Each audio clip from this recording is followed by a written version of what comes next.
कर दो ठीक। Hello mic check. ठीक है।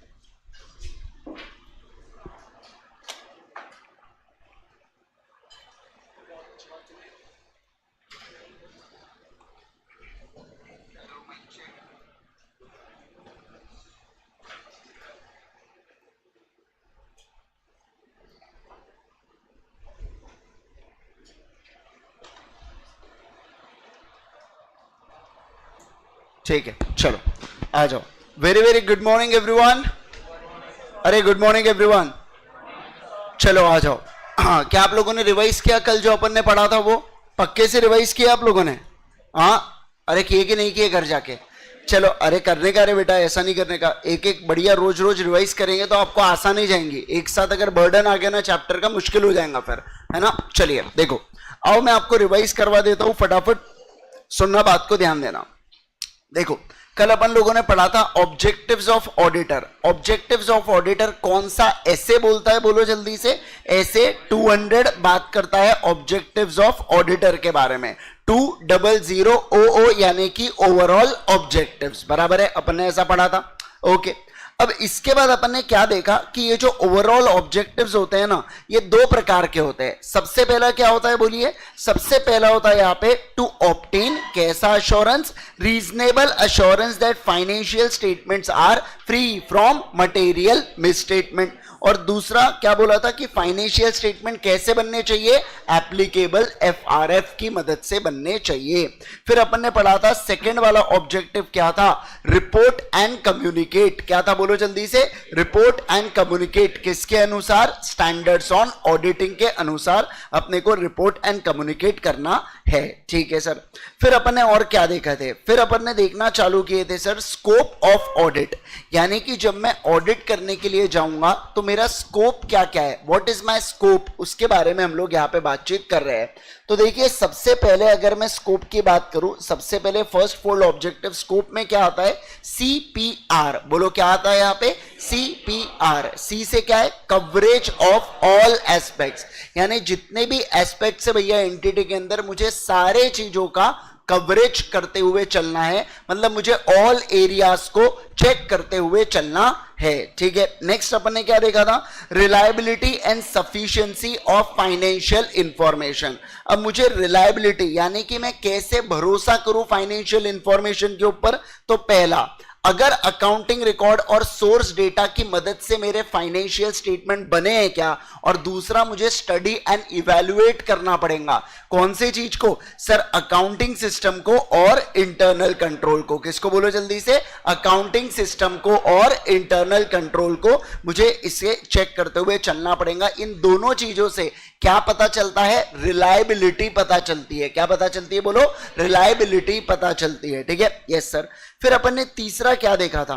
Proper disclosure. क्या देखा बोलो जल्दी से? Proper disclosure. कौन से? इसका फाइनेंशियल इंफॉर्मेशन का। तो फाइनेंशियल इंफॉर्मेशन का प्रॉपर डिस्क्लोजर होना चाहिए। जैसे देखो, ऑडिटर डिस्क्लोजर करता है कि मैनेजमेंट डिस्क्लोजर करती है? ऑडिटर करता है कि मैनेजमेंट करती है? मैनेजमेंट डिस्क्लोज करती है, ऑडिटर उसको ऑब्जर्व करता है, बराबर। तो ऑडिटर ऑब्जर्व करेगा कि जो इंफॉर्मेशन डिस्क्लोज की गई है फाइनेंशियल स्टेटमेंट में, ये किसके अनुसार होनी चाहिए? लॉ के अनुसार होनी चाहिए, यानी कि स्टैट्यू के अनुसार होनी चाहिए, ऐसा इसका अर्थ है। ठीक है, ओके। फिर उसके बाद और क्या देखा था? अब ये जो इंफॉर्मेशन है ना, ये प्रॉपर कैसे मानी जाती है? जब ट्रांजैक्शन और इवेंट की प्रॉपर समरी अपने को दिखे। इसके अलावा जो मैनेजमेंट है ना, ये रिस्पॉन्सिबल होती है फाइनेंशियल स्टेटमेंट्स को प्रिपेयर करने के लिए। फाइनेंशियल स्टेटमेंट कैसे प्रिपेयर किए जाते हैं? हिस्टोरिकल बेसिस पर। कैसे बेसिस पर? बोलो, हिस्टोरिकल बेसिस पर। हिस्टोरिकल बेसिस का मतलब क्या होता है कि जो साल बीत चुका है वो जाने के बाद हम लोग जब फाइनेंशियल स्टेटमेंट्स को बनाते हैं तो उसे बोला जाता है historical financial statements. Okay, yes. अब देखो क्या, फिर ऑडिटर इवैल्यूएट करता है कि ये जो अकाउंटिंग पॉलिसी है इसका सिलेक्शन प्रॉपर हुआ है, और दूसरा इसका क्या होना चाहिए, कंसिस्टेंट एप्लीकेशन होना चाहिए। क्या होना चाहिए बोलो, कंसिस्टेंट एप्लीकेशन होना चाहिए। क्या आप बात को समझेगा, बोलो जल्दी से, क्या आप बात को समझे, है ना? Yes sir. अब देखो यहां पे ये पहला क्वेश्चन देखना एक बार। आ जाओ, पहला क्वेश्चन क्या कह रहा है, देखो, choosing the appropriate accounting policy in relation to the accounting issues is responsibility of management। ये एक स्टेटमेंट देके रखा है, ये अपने को यहां पे समझ गया, जब ये कोर्ट फॉर्म का यूज कर रहे हैं मतलब ये एक स्टेटमेंट है, ठीक है? Okay, do you agree, discuss the duty of auditor if any relation to accounting policies. बताइए ना मेरे को, जो अपन ने पढ़ा वही है कि इसका आंसर, कि ऑडिटर को ऑब्जर्व करना पड़ता है कि financial information is as per statute, बराबर है ना, जितने भी रेलेवेंट डिस्क्लोजर्स है। फिर मुझे बताइए अकाउंटिंग पॉलिसी को लगाता कौन है, मैनेजमेंट। ऑडिटर को यह चेक करना है कि वो क्या होना चाहिए, अप्रोप्रिएट होना चाहिए, और दूसरा कंसिस्टेंट एप्लीकेशन उसका होना चाहिए। बस उतना ऑडिटर का काम है, ठीक है? तो सर आपका यह कहना है कि जो अभी अपन ने पढ़ा ये उसका आंसर है क्या, बस इतना ही इसका आंसर रहने वाला है, समझे क्या? आ जाओ क्वेश्चन एंड आंसर्स बुक के ऊपर, जल्दी आ जाओ। लाए हो आपने नोटबुक, लाए क्या? लिखो जल्दी से, फिर फटाफट लिखेंगे थोड़ा।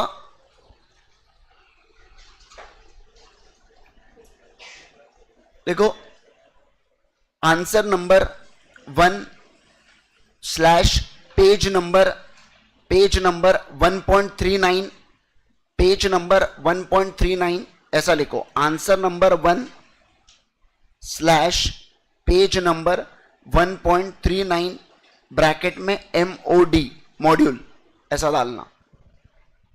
आपका कोई भी सब्जेक्ट हो, हर एक सब्जेक्ट के मॉड्यूल के क्वेश्चंस आपने करना ही करना है। थेरेटिकल MCQ कोई भी हो, हर एक सब्जेक्ट के करना ही करना है, कुछ भी हो जाए आपने, समझे आप? चलो आओ ध्यान दो, लिखिए यहां पे पहला आंसर लिखे आपने, चलो लिखो यहां पे सबसे पहला फर्स्ट पॉइंट लिखो, management is responsible for preparing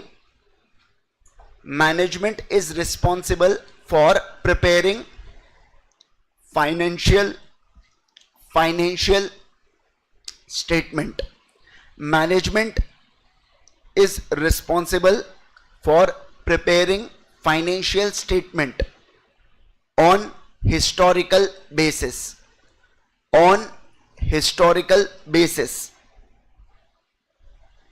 Second point, management is also responsible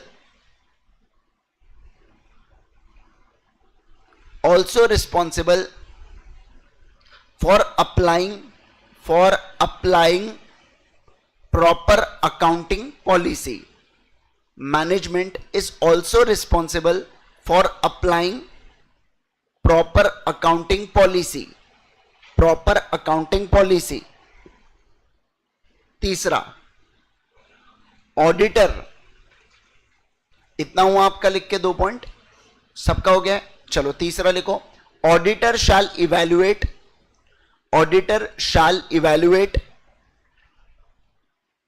weather selection is appropriate and accounting policy is consistently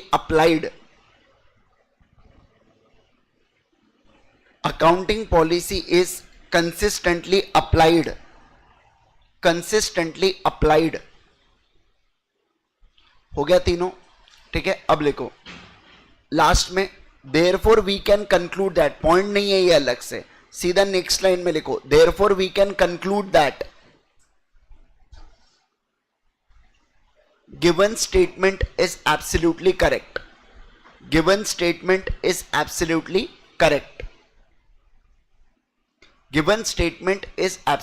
correct.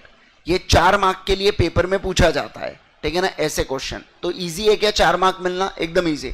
बस जितना पूछा है उतना ही लिखने का बेटा, है ना। अब आप लोग क्या भावनाओं में भेजाते, जैसे मान लो अगर नहीं आया तो आप चालू हो जाते बीकॉम जैसा लिखना, पहले ऑडिट को समझाएंगे, फिर बताएंगे मैनेजमेंट ये होता है, मैनेजमेंट वो करता, और उसके बाद कंक्लूजन पे। ये नहीं करने का, जितना सवाल है उतने इसका जवाब दो। जो आपका पेपर होता है वो उस हिसाब से ही सेट होता है कि आप सोच भी पाओ और आप लिख भी पाओ, बराबर ना। तो आप अननेसेसरी ज्यादा एक्स्ट्रा इंफॉर्मेशन देने की जरूरत नहीं है। आधा पेज तो आधा पेज, कोई फर्क नहीं पड़ता उससे, समझ रहे क्या, है ना। आ जाइए, चलो आओ अब नेक्स्ट वाले पॉइंट के ऊपर चलेंगे। आ जाओ नेक्स्ट वाले कंसेप्ट के ऊपर आ जाते हैं सारे के सारे लोग। फिर अपन ने क्या पढ़ा था, आउटसाइड द स्कोप के बारे में अपन ने सिर्फ और सिर्फ अंडरस्टैंडिंग ली थी। अभी ये शायद मॉड्यूल से पढ़ना अपना रह गया है, ठीक है। देखो क्या पढ़ा था, सबसे पहला क्या है कि ऑडिटर को उसके स्कोप के बाहर कुछ काम करना है क्या बेटा, नहीं नहीं, उसको अपने स्कोप के बाहर कुछ भी काम नहीं करना है, ठीक है ना। जैसे कि वो फिजिकल कंडीशन ऑफ असेट के लिए रिस्पॉन्सिबल नहीं होता है, उसके लिए आप इंजीनियर को रखो, जिसको रखना है उसको रखो भैया, लेकिन ऑडिटर रिस्पॉन्सिबल नहीं होगा। दूसरा अपन ने देखा था, क्या ऑडिटर एक्सपर्ट होता है क्या ऑथेंटिकेशन ऑफ डॉक्यूमेंट के लिए, क्या ऑडिटर पहचान पाएगा ये डॉक्यूमेंट ट्रू है ये डॉक्यूमेंट फॉल्स है, नहीं सर, वो ऑथेंटिकेट नहीं कर सकता। और तीसरी बात अपन ने क्या कही थी कि जो ऑडिटर है ना, ये इन्वेस्टिगेशन नहीं करता, और इन्वेस्टिगेशन तो क्या होता है, क्रिटिकल एग्जामिनेशन होती है विद सम स्पेशल पर्पस। हम इन्वेस्टिगेशन नहीं करते, हम तो ऑडिट करते करते अपने को क्या पता चल जाता है, फ्रॉड पता चल जाता है। फ्रॉड हुआ है इसलिए ऑडिट नहीं किया जाता, ऑडिट हो रहा है और बाद में पता चल जाता है फ्रॉड के बारे में, ऐसा यहां पे कह रहे हैं, ठीक है ना। तो किसी कोई भी रिकॉर्ड करना स्टेटमेंट को या किसी को भी ओथ पे लेना, ये हमारे पावर्स में नहीं आते हैं, ठीक है। चलो आओ अब मैं आपको इसको रीड कराऊंगा, सारे लोग आ जाएंगे जल्दी से। Scope what it does not include, page number 1.4, ठीक है। देखो क्या पहला, auditor is not expected to perform duties which fall outside the domain of his competence। क्या बोला है यहाँ पे देखो, which fall outside the domain, fall outside the domain of competence। अगर ऑडिटर कंपिटेंस के बाहर है, भैया मैं हूं चार्टर्ड अकाउंटेंट और मेरे पास है सीओपी, तो आप फाइनेंशियल स्टेटमेंट्स के रिगार्डिंग कुछ भी पूछना है पूछ लो, मैं उसके बाहर कुछ कर पाऊंगा क्या, मैं नहीं कर पाऊंगा, ठीक है। चलिए देखो यहाँ पे For example, physical condition of certain asset like sophisticated machinery cannot be determined by him. Similarly, it is not expected from an auditor to determine suitability life of civil structure like building. These require different skill set which may be performed by qualified engineers in their respective field. तो आपको जिस काम के लिए बुलाया गया आप वही काम करो, आप दूसरे के जॉब खाएंगे क्या, आपको नहीं करना है। दूसरों को अपना काम करने दो, आप अपना काम करो, ऐसा मैं नहीं, ऐसा कौन बोला, पहला पॉइंट बोला यहाँ पे, ठीक है। चलो सेकंड पॉइंट देखो क्या बोला गया, An auditor is not expert in authentication of document. The genuineness of the document cannot be authenticated by him because he is not expert in this field. मतलब एक डॉक्यूमेंट जेन्युइन है या नहीं है इसके बारे में ऑडिटर को पता नहीं लग सकता, भैया ये क्या है, ये तो जो सामने वाले ने दिया मैं उसको बस चेक कर लेता हूं, ठीक है। तीसरा point, an auditor is not an audit is not an official investigation into alleged wrongdoing. He does not have any specific legal powers of search, recording statement on oath or which may be necessary for carrying out official investigation. तो auditor के पास ये कोई भी power नहीं होती है, ठीक है। Okay, audit is distinct from investigation. Investigation is a critical examination of accounts with a specific purpose. तो इन्वेस्टिगेशन जो है पहले से पर्पस डिटरमाइन होता है, इसलिए आप वो काम करते हो। जैसे मर्डर हुआ तो खूनी को पकड़ना, ये अपना पर्पस है, इसलिए मैं छानबीन करता हूं। लेकिन ऑडिट के अंदर ऐसा नहीं होता, मैं जनरली चीजों को देख रहा था और मुझे कुछ नया पता चल गया, उसे ऑडिट बोलते हैं, ठीक है। एग्जाम्पल देखो क्या, if the fraud is suspected and it is specifically called upon to check the accounts whether fraud really exists, it is a character of investigation, ठीक है ना।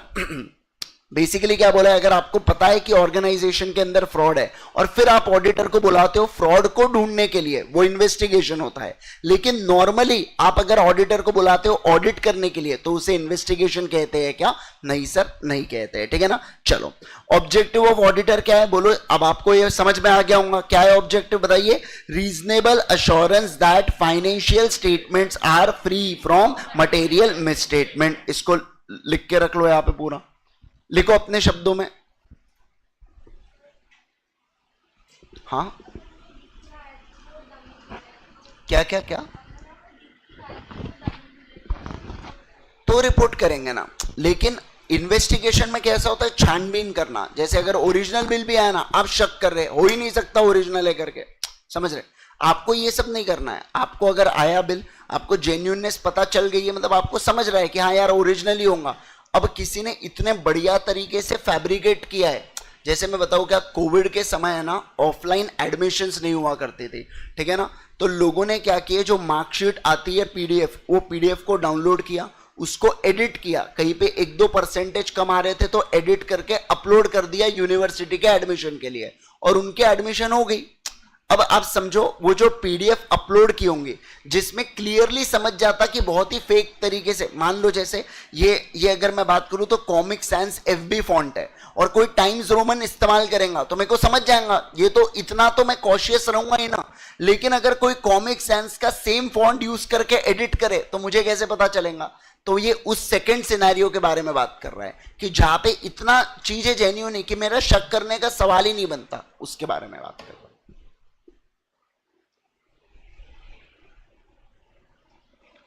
चलो लिख लिया आप लोगों ने, ये इसका फुल फॉर्म। आ जाओ, अब बात करेंगे इनहेरिटेंट लिमिटेशंस ऑफ ऑडिट के बारे में, सारे लोग चर्चा कर लेंगे। आ जाओ, ध्यान दो यहां पे क्या कह रहा हूं मैं, सुनो ना, ध्यान दो।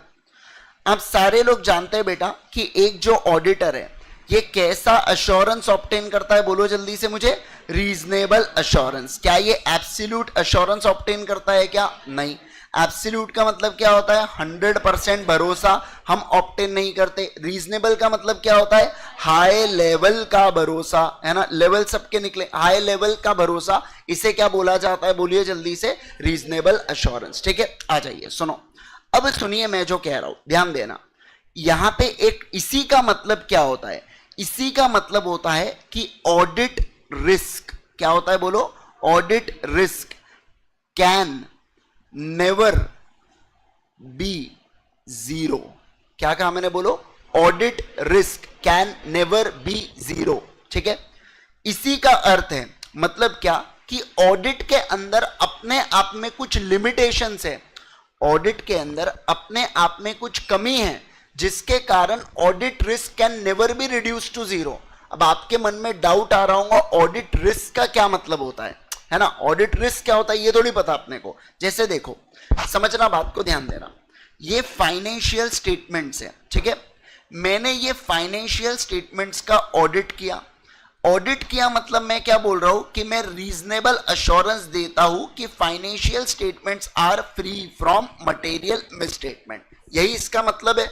ऑब्जेक्टिव तो यही था ऑडिटर का अपना, है ना। यस, अब देखो, अगर सुनो ना, मैं कह रहा हूं कि ये जो फाइनेंशियल स्टेटमेंट्स का ऑडिट किया आपने, जिसके ऊपर आपने अश्योरेंस दिया, अगर बाद में उसी फाइनेंशियल स्टेटमेंट्स के अंदर फ्रॉड के कारण कोई मटेरियल मिसस्टेटमेंट नजर आ गए, मटेरियल मिसस्टेटमेंट नजर आ गए, तो ये तो रिस्क है। आप समझ रहे हैं क्या मैं जो कह रहा हूं? ध्यान दो, मैंने जो ऑडिट किया, मैं कभी भी 100% भरोसा तो नहीं जताता, मैं बस बोलता हूं कि मैं हाई लेवल ऑफ एश्योरेंस दे रहा हूं। हाई लेवल ऑफ एश्योरेंस मतलब एग्जांपल के लिए मान लो 92%, एग्जांपल, हाँ, ऐसा अपन गिन नहीं सकते, बट 92%, तो 8% का तो आज भी गैप है, 8% का तो आज भी रिस्क है। तो हो सकता है ना कि फाइनेंशियल स्टेटमेंट के अंदर फ्रॉड था, लेकिन जब मैंने ऑडिट किया ना तो मुझे उस फ्रॉड के बारे में पता ही नहीं चला। हो सकता है ना, मैं क्या करता हूं, सैंपल्स निकालता हूं, जैसे 1000 ट्रांजैक्शंस है तो मैं उसमें से 100 सैंपल को चेक करूंगा, सैंपल निकालूंगा 100 यूनिट्स का और उसको चेक करूंगा और उसके बेसिस पर जजमेंट बनाता हूं 1000 के ऊपर, बराबर। हो सकता है वो जो 100 यूनिट्स मैंने अलग निकाले उसके अंदर फ्रॉड नहीं था, 101वें यूनिट के अंदर फ्रॉड था, हो सकता है, दिस इज पॉसिबल।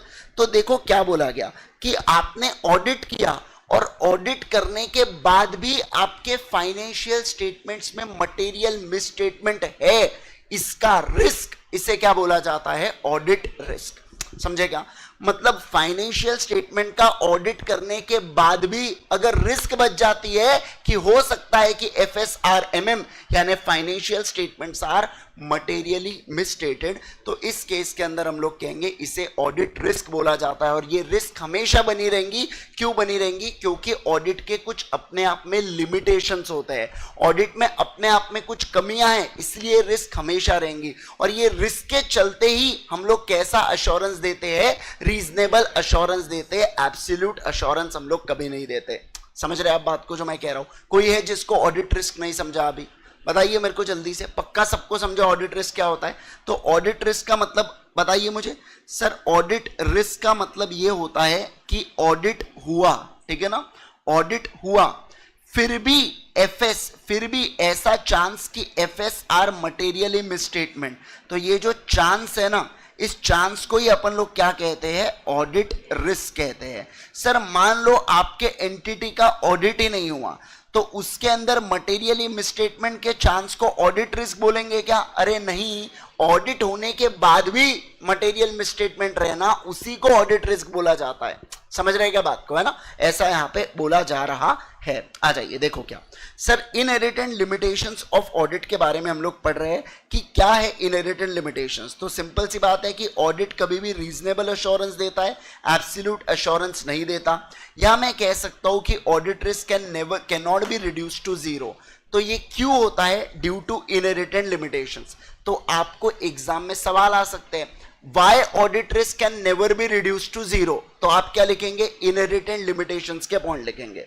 या आपको पूछा why auditor gives only reasonable assurance and not absolute assurance, तो आप क्या लिखोगे? अगेन फिर से इनहेरिटेंट लिमिटेशन लिखोगे। समझ रहे क्या आप बात को, है ना? तो ये दो समझे आप बात को? भैया इनहेरिटेंट लिमिटेशंस के ऊपर दो लोग हैं, मतलब दो सवाल इसके ऊपर बन सकते हैं, ठीक है ना? आ जाओ, देखो क्या सर, इसके बारे में पढ़ेंगे, एक एक चीजों को डिटेल में जानना है अपने को, ठीक है? देखिए यहाँ पे सबसे पहला पॉइंट, अभी आप समझ लो, बाद में कॉपी कर लेना आराम से, ठीक है? देखिए पहला, नेचर ऑफ फाइनेंशियल रिपोर्टिंग। किसके बारे में पढ़ रहे हैं अपन लोग? Nature of financial reporting. ध्यान से पढ़ो फिर से, क्या? Nature of financial reporting. आ जाओ, मुझे बताइए फाइनेंशियल स्टेटमेंट्स को कौन बनाता है? मैनेजमेंट। अब तो ये सर अब रट चुके हैं माइंड में। अब देखो क्या, मैनेजमेंट FS को बनाता है। तो फाइनेंशियल स्टेटमेंट्स बनाते वक्त मैनेजमेंट अलग अलग प्रकार के जजमेंट लेता होगा, जैसे कि फीफो का प्रयोग करूं या वेटेड एवरेज का, जैसे कि SLM का प्रयोग करूं या WDV का। आप समझ रहे बात को? बैड डेट्स इस बार 5% का प्रोविजन बनाओ या 10% का प्रोविजन बनाओ, ये जजमेंट है मैनेजमेंट। जजमेंट का मतलब होता है इट्स मैनेजमेंट चॉइस। आप समझे क्या बात को? मैनेजमेंट का चॉइस है यहाँ पे कि उनको क्या करना है करके, कितना परसेंटेज लगाना है, ये इसे जजमेंट बोला जाता है, ठीक है? तो मुझे बताइए, जहां पे सब्जेक्टिव डिसीजन आपका आ रहा है, क्या वहां पे आप एब्सोल्यूट अश्योरेंस चाहकर भी दे सकते हो क्या? नहीं दे सकते। मतलब मेरा क्या कहना है, आपने बोला मशीनरी 10 साल चलेंगी और उसके बेसिस पर आपने डिप्रिसिएशन ठोक दिया। हो सकता है कि मशीनरी 7 साल ही चले, हो सकता है मशीनरी 11 साल चले, ये मुझे थोड़ी पता। तो मैं कैसे 100% विश्वास दिखा दूं कि मैनेजमेंट ने डिप्रिसिएशन बिल्कुल सही कैलकुलेट किया है? मैं तो यही बोल सकता हूं, हाँ मुझे अच्छा खासा भरोसा है कि मोटा मोटी तौर पर फाइनेंशियल स्टेटमेंट में डिप्रिसिएशन सही होगा। आप समझ रहे क्या बात को? अब आज बात करो रिलायंस की, आज बात करो ITC की, इनका स्टॉक कितना ज्यादा होता है बेटा। आप सोच के देखो ना, कितने N नंबर, कहां पे इनके गोडाउन्स नहीं है। अब एक ऑडिटर क्या हर एक गोडाउन में जाके चेक करेगा क्या स्टॉक को? नहीं चेक करेगा। वो क्या बोलेगा, भैया मैं मोटा मोटी श्योर हूं कि पूरा रिकॉर्ड आ गया होगा। अब उसमें एक कैडबरी का डब्बा छूट भी गया तो वो मेरे लिए मटेरियल हो गया क्या? मेरे लिए मटेरियल नहीं हुआ। इसलिए मैं कभी भी जो जजमेंट देता हूं ना, वो ऐसा देता हूं कि मैं रीजनेबल श्योर हो रहा हूं भैया, मैं एब्सोल्युटली श्योर नहीं हूं कि मेरे FS में कोई भी मटेरियल मिसस्टेटमेंट नहीं है, ठीक है? तो देखो क्या सर, मैनेजमेंट FS बनाते वक्त बहुत सारे जजमेंट लेते हैं और जजमेंट में सब्जेक्टिव डिसीजन होता है, इसलिए एब्सोल्यूट अश्योरेंस दिया जा सकता है क्या? नहीं सर, नहीं दिया जा सकता। समझे क्या आप बात को? बोलो जल्दी से यस। जैसे एग्जाम्पल के लिए अगर मैं आपको कोई आंसर लिखने बोलूं तो यहां पे हर एक व्यक्तियों का आंसर अलग अलग रहने वाला है, ये क्योंकि सब्जेक्टिव आंसर है। पर एमसीक्यू अगर मैं दूं तो आप बोल सकते कि हर एक का आंसर अलग है फिर भी सही है करके, ऐसा नहीं हो सकता। समझ रहे आप बात को? तो सब्जेक्टिव में सारे लोग अपने अपने हिसाब से सही लिख रहे हैं, उसी प्रकार से मैनेजमेंट अपने हिसाब से सही डिसीजन ले रहा है, पर वो एक्यूरेट डिसीजन नहीं लेने वाला। ठीक है, आ जाइए नेक्स्ट। जो मैनेजमेंट होती है ये फाइनेंशियल स्टेटमेंट को कैसे प्रिपेयर करता है? बोलो एफआरएफ। एफआरएफ का फुल फॉर्म क्या है? Financial reporting framework. कंपनीज के लिए कौन सा एफआरएफ है? शेड्यूल 3 बराबर यस। अब देखो इसके अलावा इंटरनल कंट्रोल, क्या बोला गया? देखो मैनेजमेंट सेट करता है इंटरनल कंट्रोल को। कल मैंने आपको इंटरनल कंट्रोल के बारे में बताया था। आप अपने फोन के अंदर पासवर्ड रखते हो, या ये कैमरा हुआ, या हल्दीराम में जाके वो दो जगह से अपने रिसीट करके बाहर से मिठाई खरीदी, तो ये क्या हुए? इंटरनल कंट्रोल हुए। तो देखो मैनेजमेंट एफआरएफ भी चुनता है और मैनेजमेंट इंटरनल कंट्रोल भी लगाता है। पर क्या आपको लगता है मैं इंटरनल कंट्रोल के ऊपर 100% भरोसा कर सकता हूं करके? नहीं, इंटरनल कंट्रोल आसानी से ओवरराइड किए जा सकते हैं। ओवरराइड का मतलब होता है कि बेवकूफ बनाया जा सकता है इंटरनल कंट्रोल को।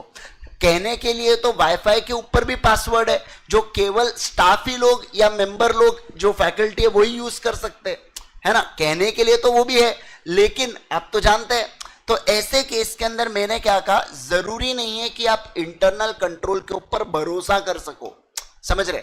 कभी कभार इंटरनल कंट्रोल रिलायबल नहीं होते हैं, तो अगर वो रिलायबल नहीं होंगे तो क्या वो एक्यूरेट इंफॉर्मेशन देने वाले हैं? क्या नहीं देने वाले। तो क्या मैं एब्सोल्यूट एश्योरेंस दे सकता हूं क्या? ऐसे कैसे दे सकता हूं? अरे भैया, जिसके कारण मेरी इंफॉर्मेशन बन रही है अगर वो ही गड़बड़ है तो ऐसे केस में मैं कैसे एब्सोल्यूट एश्योरेंस दे दूं? मैं नहीं दे पाऊंगा। बराबर है यस। तो देखो क्या पढ़ा। सबसे पहला है nature of financial reporting. Financial reporting के बारे में बात की जा रही है। फाइनेंशियल्स को कैसे रिपोर्ट किया जाता है? फाइनेंशियल स्टेटमेंट्स की मदद से। अब फाइनेंशियल स्टेटमेंट्स में एक जो मैनेजमेंट होती है ये नंबर ऑफ टाइम जजमेंट लेते हैं। तो जजमेंट सब्जेक्टिव डिसीजन के कारण आता है, तो एब्सोल्यूट एश्योरेंस नहीं दिया जा सकता। पहला पॉइंट। दूसरा, सर जो मैनेजमेंट होती है ना, इसके एफएस प्रिपेयर किए जाते हैं किसके अनुसार? एफआरएफ के अनुसार। किसके अनुसार? बोलो एफआरएफ के अनुसार। लेकिन जो इंटरनल कंट्रोल है ना, अब ये तो हुआ ठीक है, लेकिन इंटरनल कंट्रोल हो सकता है मेरे रिलायबल नहीं हो, है ना? क्योंकि उसके भी अपने आप में इनहेरिटेंट लिमिटेशंस होंगे। जैसे मान लो कैमरा है यहाँ पे, ठीक है? अब ये कैमरा की जो वायर है ना वो बाहर से ही जाती है, उसका जो है वो बाहर से ही जाती है। किसी ने कैमरा का वायर ही कट कर दिया तो क्या कैमरा चलेगा? ये समझ रहे क्या बात को? क्या रिकॉर्ड करेगा? ये कुछ रिकॉर्ड नहीं कर सकता। तो इसको भी आसानी से ओवरराइड किया जा सकता है। तो इंटरनल कंट्रोल के भी आपस में इनहेरिटेंट लिमिटेशंस होते हैं जिसके कारण आप उसके ऊपर भरोसा नहीं कर सकते। मतलब ही वो आपको 100% एक्यूरेट डेटा नहीं देगा, और नहीं देगा तो मैं 100% एश्योरेंस दूंगा क्या? नहीं सर, नहीं दे पाऊंगा। समझे आप बात को? सारे लोग बोलो बात को, समझे क्या? अरे हाँ बोलो, जम से बोलो यस सर। चलिए आओ यहां पे ध्यान दो। पहला क्या हुआ? Financial reporting. दूसरा देखो क्या? Nature of audit procedure. किसके बारे में बात कर रहे? बोलो नेचर ऑफ ऑडिट प्रोसीजर। कल अपन ने पढ़ा था कि ऑडिटर क्या लगाता है बेटा? ऑडिट प्रोसीजर लगाता है, ठीक है ना? जिससे वो क्या गैदर करता है? Audit evidence. और ऑडिट एविडेंस की मदद से वो किस पे पहुंचता है? कंक्लूजन पे पहुंचता है, और कंक्लूजन से वो अपना ओपिनियन देता है। ओपिनियन किसके अंदर देता है? रिपोर्ट के अंदर देता है। और इस रिपोर्ट को क्या बोला जाता है? ऑडिट रिपोर्ट बोला जाता है। एक बार आपको रिकलेक्ट करा देता हूं, ध्यान दो। देखो जितने भी आपके रिकॉर्ड्स होंगे ना, इस रिकॉर्ड्स के ऊपर ऑडिटर भाई साहब क्या करेंगे? हमारे ऑडिटर भाई साहब ऑडिट प्रोसीजर लगाएंगे। इस ऑडिट प्रोसीजर की मदद से इनको एविडेंस मिलेंगे। क्या मिलेंगे? बोलो एविडेंस मिलेंगे। अब एविडेंस की मदद से पहुंचा जाता है कंक्लूजन के ऊपर, और कंक्लूजन के मदद से फॉर्म किया जाता है ओपिनियन। इस ओपिनियन को आप एक रिपोर्ट में बनाते हो, और इस रिपोर्ट को बोला जाता है ऑडिट रिपोर्ट। क्या बोला जाता है? बोलो ऑडिट रिपोर्ट। बराबर।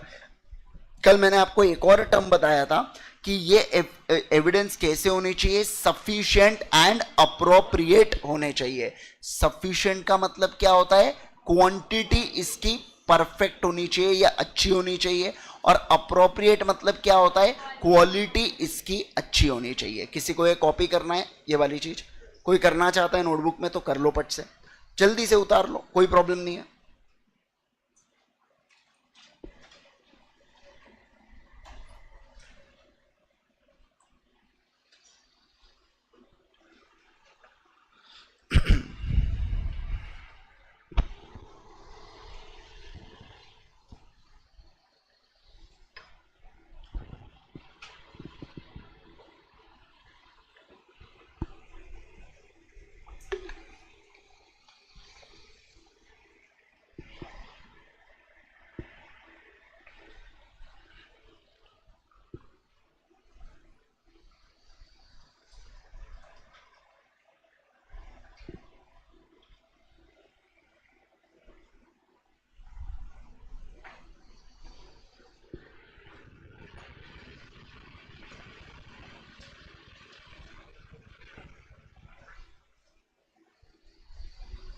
हो गया, चलो डन है क्या, बोलो जल्दी से। आ जाइए, देखो यहाँ पे क्या, तो अपन ने क्या देखा सर, ऑडिटर ऑडिट प्रोसीजर लगा के ऑडिट एविडेंस को गैदर करेगा।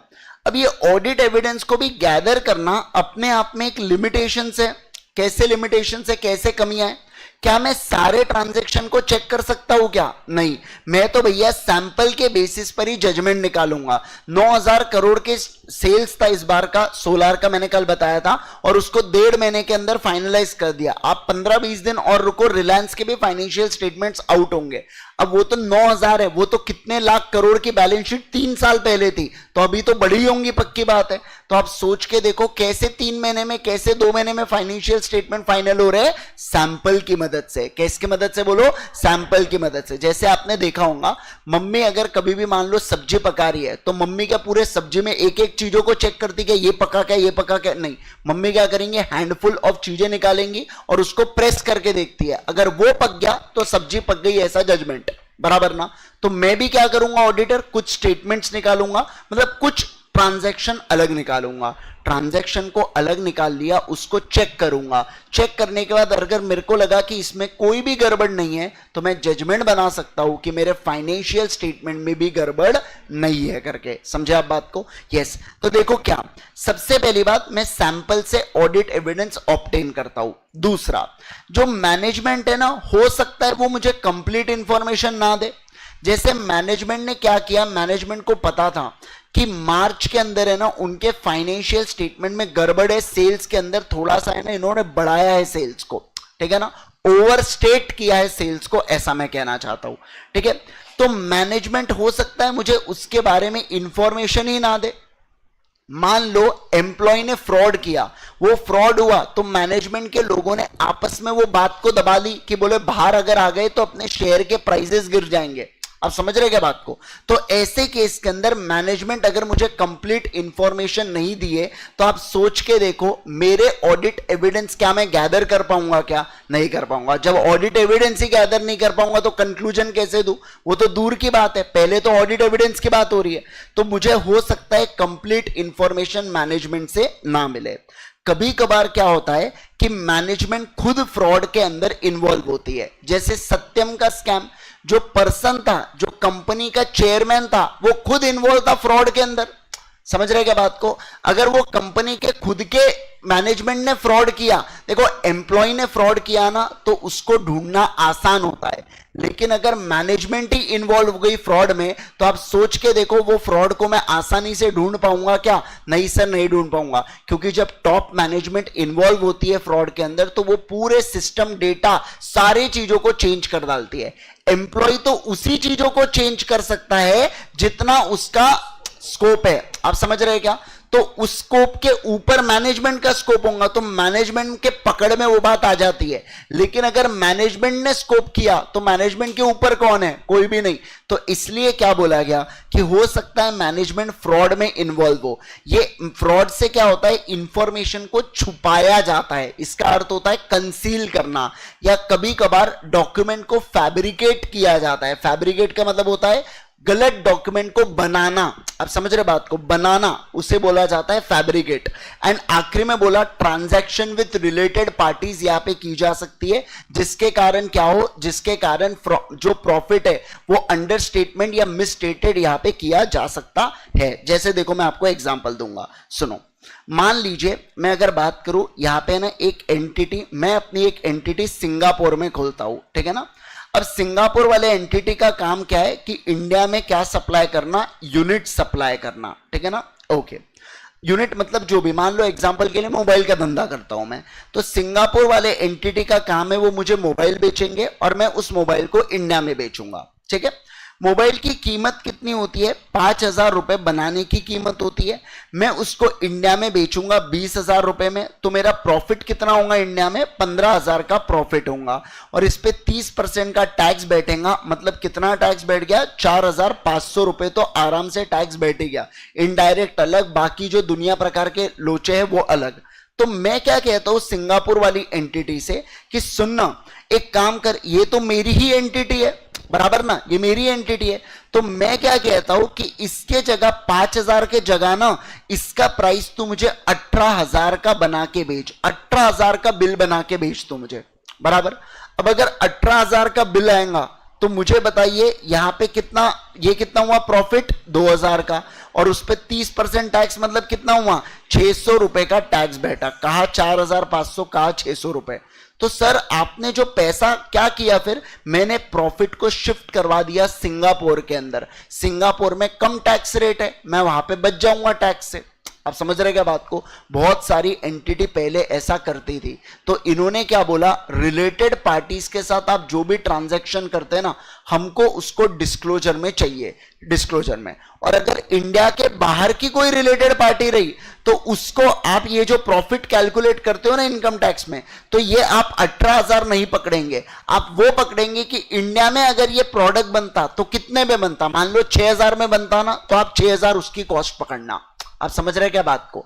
तो इन्होंने फिर लॉ को चेंज किया, जब बाद में इनको समझा कि लोग तो इनको गिलसप्पा बना रहे, समझ रहे क्या, तो फिर इन्होंने क्या किया, उसको चेंज किया लॉ को। तो ऐसी बहुत सारी चीजें होती है जो ऑडिटर को देखना होता है। अब मुझे बताइए, मैं अगर ऑडिट करने जा रहा हूं तो क्या इतने भोले, इतने देवमानुस रह गए क्या बेटा कि मेरे को बता रहे, क्या बता रहे कि देखो हमने रिलेटेड पार्टी ट्रांजैक्शन किया ऑडिटर साहब, इससे हमारा प्रॉफिट कम हुआ है? क्या ऐसा मेरे को बताएंगा क्या? कोई नहीं बताएंगा, है ना। तो ये अपने आप में क्या होता है, लिमिटेशन होता है। बोलो क्या होता है? लिमिटेशन होता है, ठीक है ना। तो कभी कभार रिलेटेड पार्टीज के साथ ट्रांजैक्शन, कोई डॉक्यूमेंट को फैब्रिकेट करना, जैसे सत्यम स्कैम के अंदर बेटा फेक बैंक स्टेटमेंट बनाए गए थे। आप समझ रहे बात को? अरे वो बीच में कौन सा मोदी था, नीरव मोदी, है ना। तो नीरव मोदी के केस में फेक स्विफ्ट ट्रांजैक्शन क्रिएट कराए थे।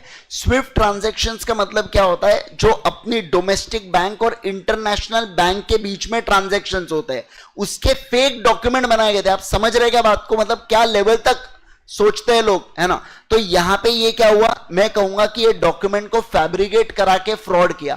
अब ऑडिटर चाहकर भी इनको पकड़ सकता है क्या? नहीं पकड़ सकता है। अब देखो क्या हुआ, नीरव बोल रहा हूं, सत्यम स्कैम के केस में ऑडिटर को भी जेल हुई। ऑडिटर को क्यों जेल हुई वहां पे? क्योंकि ऑडिटर को बोला गया, अरे भाई तूने बोला कि मैंने बैंक स्टेटमेंट को पढ़ा, माना कि तू ऑथेंटिकेट नहीं कर सकता बैंक स्टेटमेंट को, पर अगर बैंक स्टेटमेंट के अंदर इतनी एफडी है, मतलब वहां पे 100 करोड़ के लगभग की एफडी दिख रही थी, तो अगर 100 करोड़ की एफडी दिख रही है तो तू एक काम कर सकता है कि कम से कम बैंक से कंफर्म कर ले एक बार कि 100 करोड़ की वाकई में एफडी है या नहीं है करके। अब समझ रहे बात को जो मैं कह रहा हूं? तो एक बार एक्सटर्नल कंफर्मेशन ही कर लेता, तूने नहीं किया, मतलब कहीं ना कहीं तू प्रोफेशनली बायस था, तेरा ऑब्जेक्टिव खराब था। आप समझ रहे क्या? तो इसलिए उसको भी बजाया, बोले ऑडिटर तू भी आजा जेल में।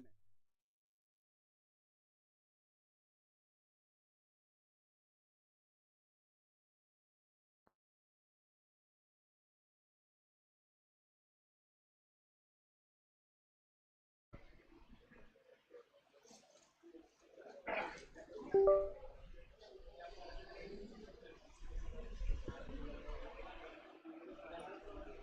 गया चालू? हाँ चलो ठीक है। हाँ यूट्यूब पे भी आ रहा है।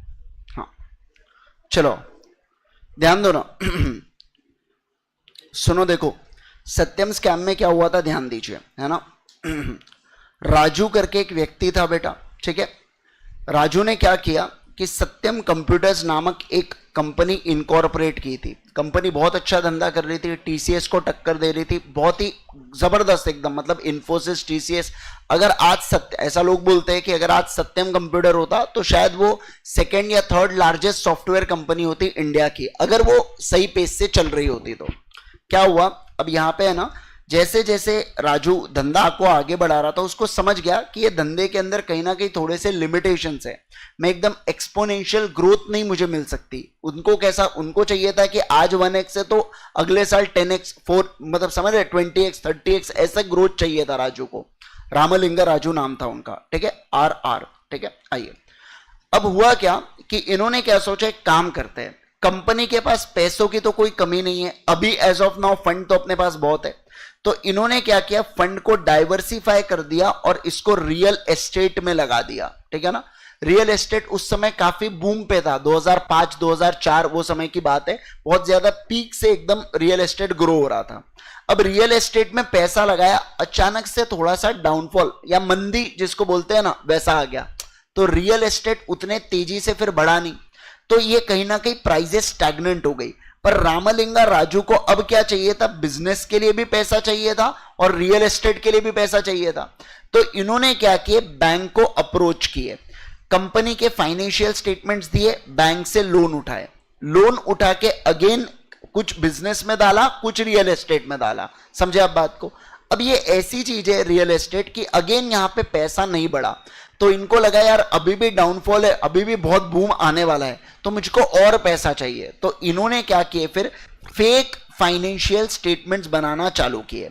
अब फेक फाइनेंशियल स्टेटमेंट कैसे, अब इनका सेल्स तो 10% 5% की ग्रोथ होने वाली है। जैसे अब मान लो पिछले साल 2000 करोड़ का टर्नओवर था, तो इस बार 2200-2500 करोड़ होगा, उससे ज्यादा नहीं होगा। इन्होंने क्या किए, इन्होंने बताया हमारा 4000 करोड़ का सेल्स हुआ, एग्जाम्पल दे रहा हूं मैं आपको, और 2000 करोड़ के क्या खड़े कर दिए, डेटर्स खड़े कर दिए। अब समझ रहे क्या, इनसे कभी पैसा तो मिलने वाला था नहीं, ये तो फेक डेटर्स खड़े किए थे। तो 2000 करोड़ के डेटर्स कर दिए, इधर सेल खड़ा कर दिया, सेल खड़ा किया तो बाय डिफॉल्ट प्रॉफिट बढ़ने ही वाला है। अब फिर कुछ समय बाद अब क्या हुआ कि बैंक वाले बोलने लगे यार तुम्हारे डेटर्स ऐसे कैसे जिनसे पैसा ही रिकवर नहीं होता।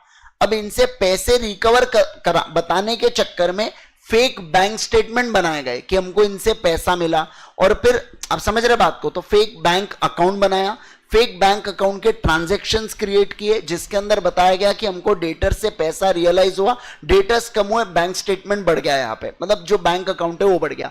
तो इनडायरेक्टली बराबर डेबिट क्रेडिट खेलते हुए चल रहे थे। लेकिन अब क्या हुआ था, अब इतना मैसिव पैसा इन्होंने बैंकों से लोन के तौर पर ले लिया था रामलिंगा राजू ने, और वो पूरा पैसा है ना रियल एस्टेट में डाल रखा था। अब मान लो रियल एस्टेट का प्राइस अगर 1000 होगा ना, तो अचानक से 2009 में बहुत ही तेज वाली मंदी आई और इसका प्राइस 200 हो गया। अब समझ रहे बात को, कहा 1000 का भाव और कहा 200 का भाव, 800 का खड़े खड़े नुकसान। अब समझ रहे, तो यहां पे रामलिंगा राजू को समझ गया कि अब यहां से अपन रिकवर नहीं कर सकते। उनको अभी तक क्या लग रहा था कि देखो यार अल्टीमेटली शेयर होल्डर को चाहिए प्रॉफिट, तो अगर कल चल के मैं लैंड को बेचूंगा, मेरे पास पैसा आएगा, तो मैं उसको बैंक स्टेटमेंट में डाल दूंगा, बराबर से बैंक इनकॉर्पोरेट करके, एक तो फेक अकाउंट क्रिएटेड ही है ना, उसमें क्या चेंज ही करना है ना नाम को। मेरे को फाइनेंशियल स्टेटमेंट में बैंक अकाउंट का नाम थोड़ी आता है, मैं तो ये बोल रहा हूं कि मेरे अकाउंट में 2000 करोड़ है, कौन से अकाउंट में ये थोड़ी पता आप लोगों को, समझ रहे क्या। तो मैं फिर एक्चुअल में रियलाइज बता दूंगा कि बैंक में आ गया करके पैसा, समझ रहे। तो ऐसे केस में इनका ऐसा सोचना था, बट वो पूरी चीजें कब हो गई, जब बहुत ज्यादा तेजी वाली मंदी आ गई। तो उस चक्कर में क्या हुआ, फिर इन्होंने सेबी को लिख दिया खत कि भैया मैंने फ्रॉड किया हूं। फिर सवाल उठाए गए कि अगर इतने सालों से फ्रॉड हो रहा था तो ऑडिटर क्या कर रहा था। ऑडिटर तो हर साल आता है, हर साल फाइनेंशियल स्टेटमेंट्स को चेक करता है, तो उसने देखना चाहिए बैंक में पैसा आया कि नहीं आया। देखो अगर आपको अगर आपको रिलायंस बोल रहा है, जैसे देखो अगर मैं कहूँ आपके साथ यहाँ पे है ना अपने रिलायंस के फाइनेंशियल स्टेटमेंट्स, देखो अगर रिलायंस आपसे क्या कह रहा है, रिलायंस आपसे देखो यहाँ पे कह रहा है कि कैश एंड कैश इक्विवेलेंट्स में मेरे पास 21,700 करोड़ रुपए है करके, ऐसा रिलायंस आपसे बोल रहा है। ये तो रिलायंस आपसे असर्ट कर रहा है, क्या कर रहा है बोलो, असर्ट। असर्ट का मतलब होता है बताना, क्या होता है बोलो, बताना। तो रिलायंस असर्शन कर रहा है, पॉजिटिव असर्शन, कि मेरे पास 21,714 करोड़ रुपए बैंक अकाउंट में पड़े हुए हैं, बराबर। तो इसका मतलब क्या हुआ कि ऑडिटर आया था, ऑडिटर ने बैंक के ट्रांजैक्शन को चेक किया, बैंक के अकाउंट को चेक किया, और उसके बाद वो सब होने के बाद मैं बोल रहा हूं कि मेरे पास कितना पैसा है, 21,714 करोड़ रुपए मेरे अकाउंट में पड़ा है, बराबर। तो ये सेम सवाल पूछा गया सत्यम कंप्यूटर्स के ऑडिटर से, कह रहे भाई साहब तुम जब यहाँ पे रीजनेबल अश्योरेंस दे रहे थे और तुम बोल रहे हो कि हमारे पास एफडी 1000 करोड़ की पड़ी हुई है, अरे तो तुम किस बुनियाद पे बोल रहे हो, मतलब उन्होंने बोला और तुमने मान लिया, ये तो वही बात हो गई ना, उन्होंने बोला तुमने मान लिया। तो इनका कहना था मैंने तो बैंक स्टेटमेंट देखा, बैंक स्टेटमेंट अब फैब्रिकेटेड थे, तो मैं क्या करूं। तो सवाल एक स्टैंडर्ड ऑन ऑडिटिंग आता है ऐसे 550 और ऐसे 505। तो 505 आपसे कहता है कि अगर अमाउंट बहुत मटेरियल आपको लग रहा है ना, तो आपने उसको चेक करना चाहिए एक्सटर्नली कंफर्म करके, क्या करके बोलो, एक्सटर्नली कंफर्म। एक्सटर्नली कंफर्म मतलब बाहर वाले पार्टी से पूछो कि मेरे बुक्स में तो 1000 करोड़ दिख रहा है, क्या तेरे पास सही में 1000 करोड़ की एफडी है क्या मेरे नाम की, तो बता, समझ रहे क्या। तो आपने एक्सटर्नल कंफर्म करना चाहिए था, मतलब आपने ऐसे को फॉलो नहीं किया, ऐसे को फॉलो नहीं किया, आओ अभी हवेली में, समझ रहे क्या, चलो जेल में तुम भी। तो इसलिए वहां पे ऑडिटर को फैब्रिकेट के मतलब इसलिए ऑडिटर को वहां पे रिस्पॉन्स, यूजुअली आप देखना कभी भी फ्रॉड हुआ तो ऑडिटर रिस्पॉन्सिबल नहीं रहते, क्योंकि ऑडिटर का काम है सिर्फ आके रीजनेबल अश्योरेंस देना। वो पहले ही बोल रहा है मैं गारंटी नहीं दे रहा, आप समझ रहे क्या, गारंटी नहीं देता वो सिर्फ रीजनेबल। लेकिन अगर आपने नेग्लिजेंटली काम किया ना तो फिर हम आपको छोड़ेंगे नहीं। इसलिए पहले तो आईसीआई था तो कम से कम पेनल्टी थोड़ी कम लगती थी, अब तो निफ्रा है, तो अब तो आईसीआई भी बजाता है, आईसीआई ने छोड़ दिया तो निफ्रा तो ऐसी तैसी कर देता है, समझ रहे क्या। आपने निफ्रा की पेनल्टीज पढ़ी क्या, है ना, तो आपने देखे होंगे, एक तो पैसा भी रिफंड करो और 3x की पेनल्टी भी भरो, है ना, कहीं पे 6x है, कहीं पे 10 साल की जेल है, कहीं पे 3 साल की जेल है, ऐसा आपने पढ़ा होगा, है ना। तो ये उसी के चलते लाया गया। फिर ऐसे बहुत सारे फ्रॉड निकल रहे थे और ये समझ में आ रहा था कि कहीं ना कहीं ऑडिटर जब तक इन्वॉल्व नहीं होता है ना, अगर देखो ऑडिटर इंडिपेंडेंट रहा ना तो हो ही नहीं सकता कि ऑडिटर को फ्रॉड के बारे में पता ना चले, सॉरी, है ना। अगर इंडिपेंडेंट है तो मतलब कहीं ना कहीं इंडिपेंडेंट थोड़ा सा हल्का सा टेम्पर हुआ है, और जहां टेम्पर हुआ वो ऑडिटर को जेल में जाना ही जाना है, इतना पक्का है, ठीक है। चलिए सर आ जाओ, अब ध्यान दो, अपन क्या पढ़ रहे थे, अपन लोग पढ़ रहे थे इनहेरिटेंट लिमिटेशंस के बारे में, ठीक है। तो सबसे पहला आज अपन ने क्या देखा, सबसे पहला देखा nature of financial reporting. Financial reporting में जजमेंट्स होते हैं और सिंपल सी बात है कि इंटरनल कंट्रोल भी 100% तरीके से रिलायबल नहीं होते। फिर दूसरा मैंने क्या पढ़ा है, nature of audit procedure. Auditor audit procedure लगा के क्या गैदर करता है बोलो, ऑडिट एविडेंस। क्या गैदर करता है बोलो, ऑडिट एविडेंस। सारे लोग बोलो क्या गैदर करता है, ऑडिट एविडेंस। इस ऑडिट एविडेंस में भी लिमिटेशंस होते हैं, जैसे मैं 100% ट्रांजैक्शन को चेक नहीं करता। दूसरा, मैनेजमेंट कंप्लीट इंफॉर्मेशन नहीं देती। मैनेजमेंट भी क्या करती है, इंफॉर्मेशन को कंसील कर सकती है, फैब्रिकेट कर सकती है डॉक्यूमेंट को, और ट्रांजैक्शन आरपीटी के साथ करेंगी, यानी कि रिलेटेड पार्टी ट्रांजैक्शंस करेंगी और मुझे नहीं बताएंगी। आप समझ रहे हैं क्या। तो ये सारी चीजें क्या होती है बेटा, ये सारी की सारी चीजें यहाँ पे लिमिटेशंस के अंदर आ जाती है, जिसके कारण मैं प्रॉपर ऑडिट प्रोसीजर नहीं लगा पाऊंगा। और जहां प्रॉपर ऑडिट प्रोसीजर नहीं लगा पाया मतलब मेरे को क्या नहीं मिलेगा, एविडेंस नहीं मिलेगा। और एविडेंस नहीं मिलेगा तो क्या होगा बताइए मुझे, क्या मैं रिपोर्टिंग कर पाऊंगा अच्छे से, नहीं सर नहीं कर पाऊंगा। किसी को कोई भी दिक्कत ये 2 पॉइंट्स में बोलो जल्दी से, नहीं आ जाइए। उसके बाद देखो, not in nature of investigation, ये पढ़ा हुआ पॉइंट है। ऑडिट क्या इन्वेस्टिगेशन होता है क्या, नहीं सर। ऑडिट तो मैं तो जा रहा था लेकिन मुझे क्या मिल गया, फ्रॉड मिल गया, मुझे एरर मिल गया या मिसस्टेटमेंट मिल गया, उसको ऑडिट बोलते हैं। हाँ, जहां पे पहले से मैं सोच के जाता हूं कि मेरे को ये ढूंढना है, उसे क्या बोला जाता है, इन्वेस्टिगेशन बोला जाता है। ओके, अब देखो fourth, timeliness of financial reporting and decrease in the relevance of information over the period of time। जैसे देखो क्या बोल रहा हूं मैं, जैसे जैसे टाइम आगे बढ़ता है ना, जो इंपॉर्टेंस है इंफॉर्मेशन की वो घटते हुए जाती है। आपको लगता है कि क्यों आजकल इतनी लिस्टेड कंपनी जल्द से जल्द अपना ये ऑडिटेड फाइनेंशियल स्टेटमेंट लेट डाउन करना चाहती है एजीएम के अंदर? इसलिए क्योंकि अगर वो इंफॉर्मेशन पुरानी हो गई तो उसका उतना रेलेवेंस नहीं रहेगा। आप समझे क्या? अब भी मार्च हुआ और मैं तुरंत अगर 1.5-2 महीने के अंदर मैं अपने फाइनेंशियल स्टेटमेंट्स दे देता हूं तो इससे शेयर होल्डर्स में पॉजिटिव इमेज जाती है। क्या पॉजिटिव इमेज? कि पहले एंटिटी के अंदर ट्रांसपेरेंसी बहुत ज्यादा है ट्रांजैक्शन की, इसलिए फाइनेंशियल स्टेटमेंट फाइल हुआ।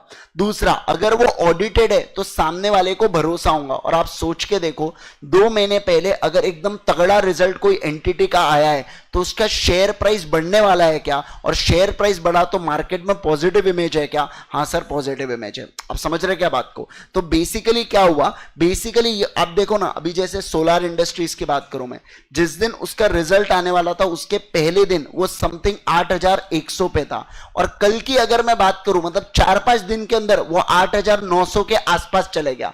समझे? 4 दिन में 800 का जंप। आप समझ रहे क्या? अब किसी ने अगर मान लो 1000 शेयर लेके रखे होंगे तो 8 लाख रुपए बना लिया 4 दिन के अंदर। अब समझे क्या बात जो कह रहा हूं मैं? तो ये सब क्या हुआ बेटा? इंपॉर्टेंस के कारण। क्यों? क्योंकि मैं समझ रहा हूं ना, अरे 1.5 महीने पहले उस कंपनी ने 9,000 करोड़ का टर्नओवर कर दिया, प्रॉफिट अच्छा कमा दिया, मतलब उसके हाथ में अच्छे प्रोजेक्ट्स है, यानी इस साल भी ग्रोथ पक्की है। आप समझ रहे? तो इसलिए क्या बोला गया है कि टाइमलीनेस बहुत ज्यादा मैटर करता है इंफॉर्मेशन। लेकिन यार अगर टाइमलीनेस से मेरे को रिपोर्ट करना है तो मैं क्या 100% ट्रांजैक्शन चेक कर पाऊंगा? क्या नहीं कर पाऊंगा। मैं क्या कर पाऊंगा? केवल रीजनेबल अश्योरेंस ही दे सकता हूं, उससे ज्यादा मैं एब्सोल्यूट अश्योरेंस नहीं दे सकता, क्योंकि मेरे पास टाइम कैसा होता है? लिमिटेड टाइम होता है, और लिमिटेड टाइम के अंदर चेकिंग भी कैसी होती है? लिमिटेड होती है। 100% चेकिंग पॉसिबल नहीं है, ऐसा यहां पे बोला गया। ठीक है सर। अब आता है फ्यूचर इवेंट। जरा मुझे एक बात बताइए, अगर मैंने ऑडिट कर दिया, इसका मतलब क्या गारंटी होती है क्या कि कल चल के कंपनी को कुछ नहीं होगा? ऐसा नहीं है। सत्यम कंप्यूटर्स, अरे भैया मार्च में दिया और वो समझना अगस्त सितंबर में तो खेल हो गया पूरा। अब समझ रहे क्या?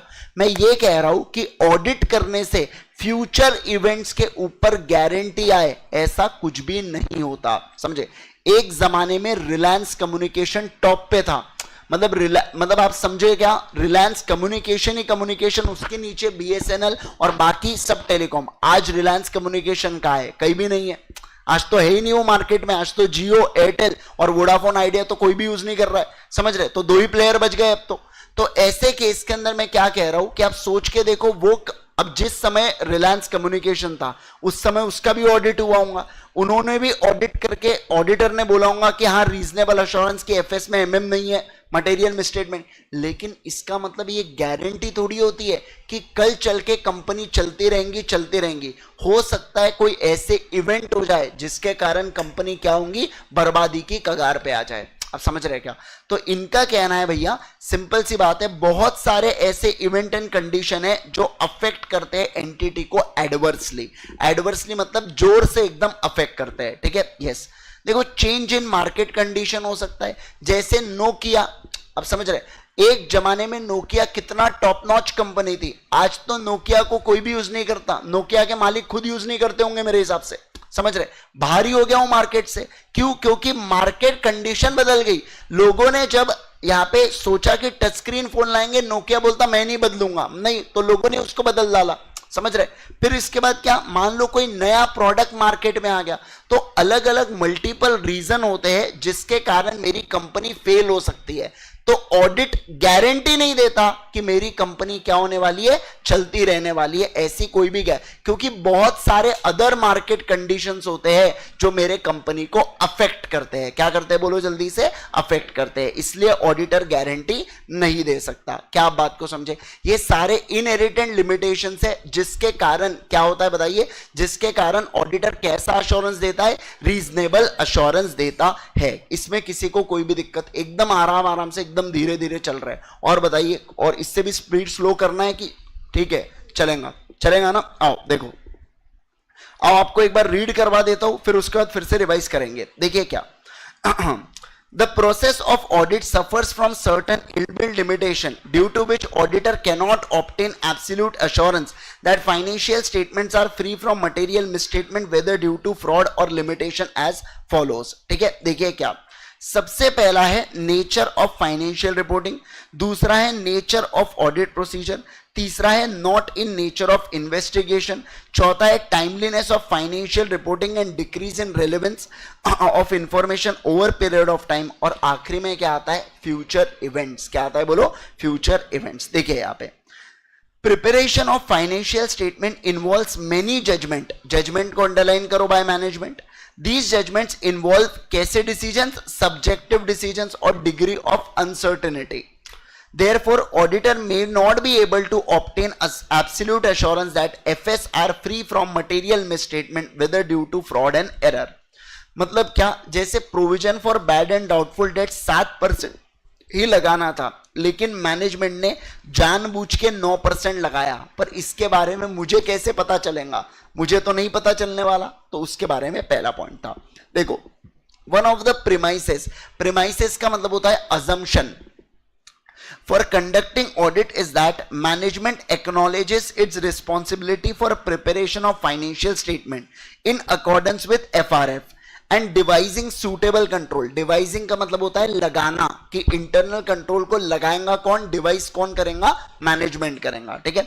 However, such control may not have operated to produce reliable financial information due to their own limitation. लेकिन क्या होता है, क्योंकि उसके खुद के लिमिटेशन है तो जरूरी नहीं है कि वो आपको एक्यूरेट इंफॉर्मेशन ही दे. समझे क्या आप बात को? अरे बोलो ना जल्दी से, समझे क्या है ना. जैसे जरूरी नहीं है कि कैमरा हर एक रिकॉर्डिंग कैप्चर करे. अब लाइन चले गई थी बेटा, मान लो जो इसका इलेक्ट्रिक सप्लाई है वो भी चला गया, तो उसके बीच में क्या हुआ, समझ रहे क्या बात को. मान लो सब गैंगअप होके बेटा उसको दनादन मार दिए, अब किसको पता चल रहा, एग्जांपल, तो किसको पता चल रहा, पता चला क्या, नहीं पता. ऐसा करना मत, लेकिन है ना, तो किसको पता चला क्या, नहीं पता चला. तो ये क्या हुआ, अपने आप में लिमिटेशन है रे उसके, नहीं कर सकते अपन कुछ चीजें, है ना. चलो आओ फिर देखिए, फिर बात करेंगे नेचर ऑफ ऑडिट प्रोसीजर.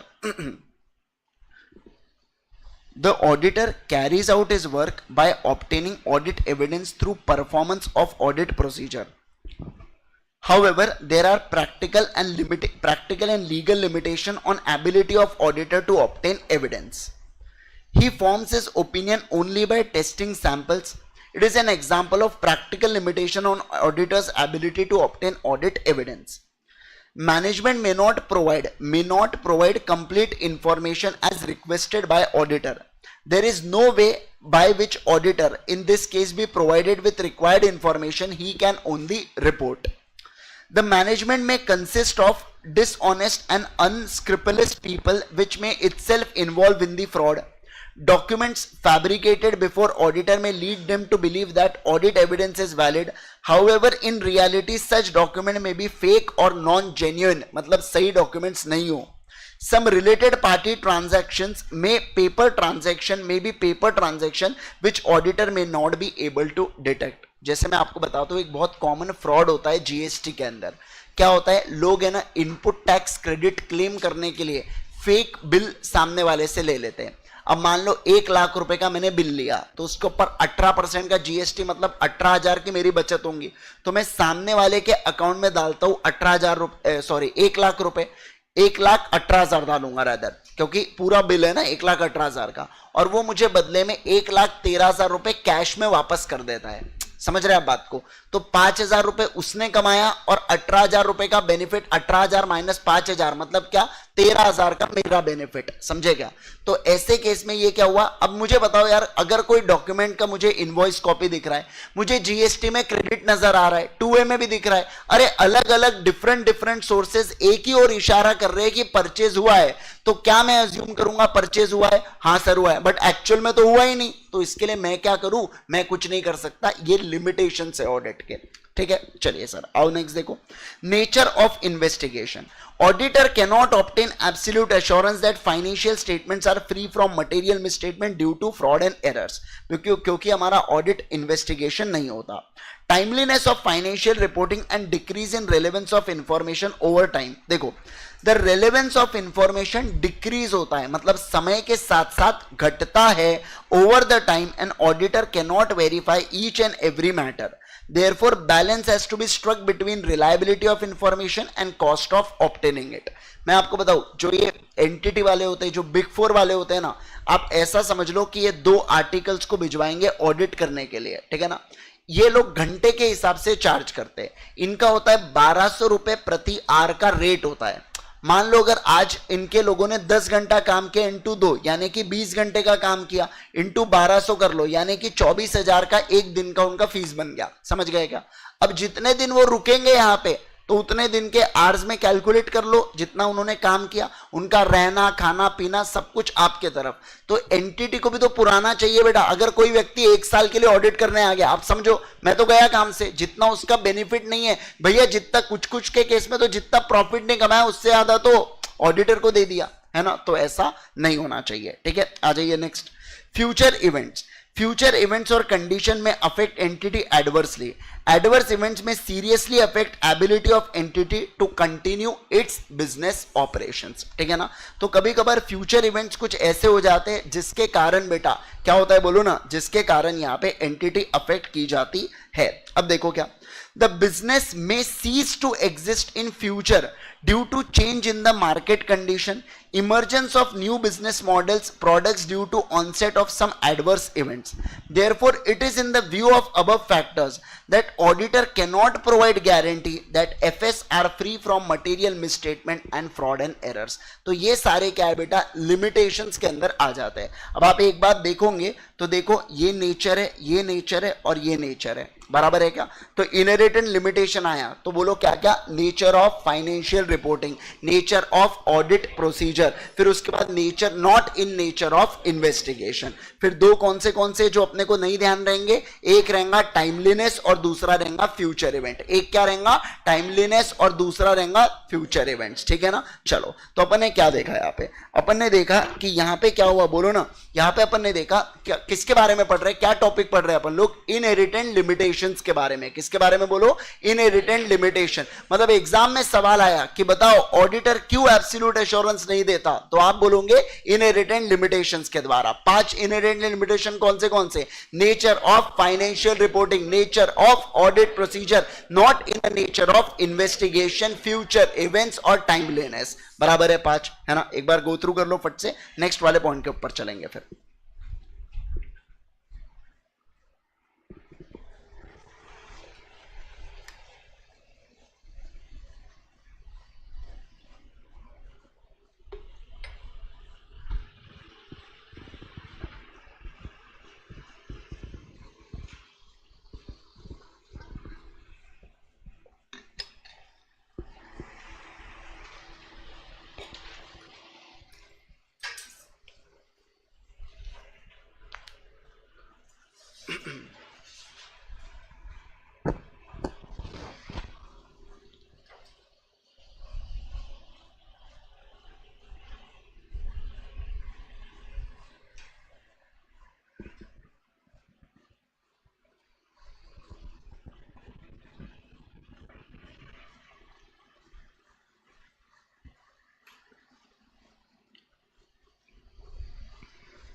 चलो आ जाओ, हो गया, पढ़ लिए क्या आप लोगों ने?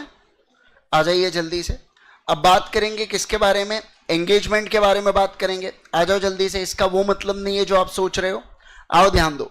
सर एंगेजमेंट का क्या अर्थ होता है समझो। एंगेजमेंट का अर्थ होता है बेटा यहाँ पे क्या, एंगेजमेंट का अर्थ होता है, सुनो ना, कि सर एक ऑडिटर सर्विस प्रोवाइड करेगा और बदले में एंटिटी उसको क्या देंगी, बदले में एंटिटी उसको पैसे देंगी। समझ रहे आप बात को, है ना? और इसके बीच में एक जो ऑफिशियल एग्रीमेंट हो जाए कि भैया मैं तुम्हें ऑडिटिंग की सर्विसेज दूंगा, बदले में तुम मुझे क्या देना, पैसे देना, तो उसे क्या बोला जाता है? एंगेजमेंट बोला जाता है। क्या बोला जाता है? बोलो, एंगेजमेंट बोला जाता है। ठीक है, चलिए सर आ जाओ।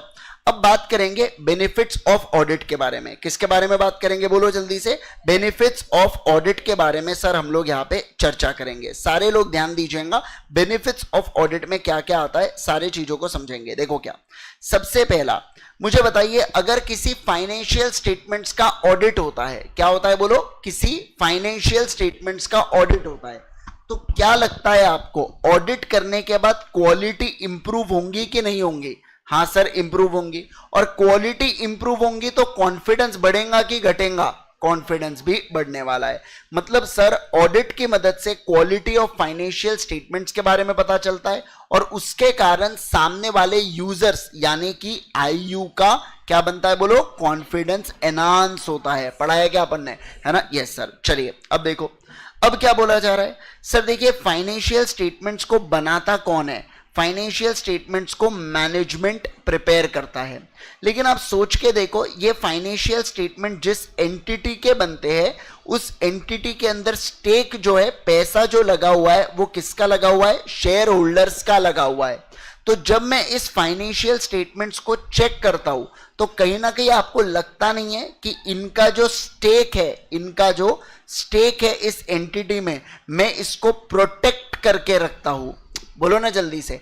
मतलब सर ऐसे लोग जो मेरे डे टू डे अफेयर्स में नहीं इन्वॉल्व है, लेकिन जिनका स्टेक, जिनका पैसा लगा हुआ है कंपनी में, मैं उनको दिलासा दिलाता हूं कि आपका पैसा सही जगह लगा हुआ है, आप टेंशन मत लेना, सब कुछ बढ़िया चल रहा है ऑर्गेनाइजेशन के अंदर। बराबर है? तो मैंने क्या कहा? मैंने ये कहा कि फाइनेंशियल स्टेटमेंट्स को मैनेजमेंट बनाता है और शेयर होल्डर का फाइनेंशियल इंटरेस्ट होता है कंपनी के अंदर। तो मैं क्या करता हूं? ऑडिट सेफगार्ड करता है। क्या करता है? बोलो, सेफगार्ड करता है। किसको? Financial interest of the person को, those who are not associated with the company. मतलब सर जो कंपनी के मैनेजमेंट में नहीं है, लेकिन मैं उनके इंटरेस्ट को बचाए रखता हूं। ठीक है, तो पहला ऑडिट से क्या बढ़ा? क्वालिटी बढ़ी। दूसरा ऑडिट से क्या हुआ? सेफगार्ड हुआ। बोलो क्या हुआ? सेफगार्ड हुआ। क्या सेफगार्ड हुआ? फाइनेंशियल इंटरेस्ट सेफगार्ड हुआ। किसका? शेयर होल्डर्स का। ठीक है, ओके।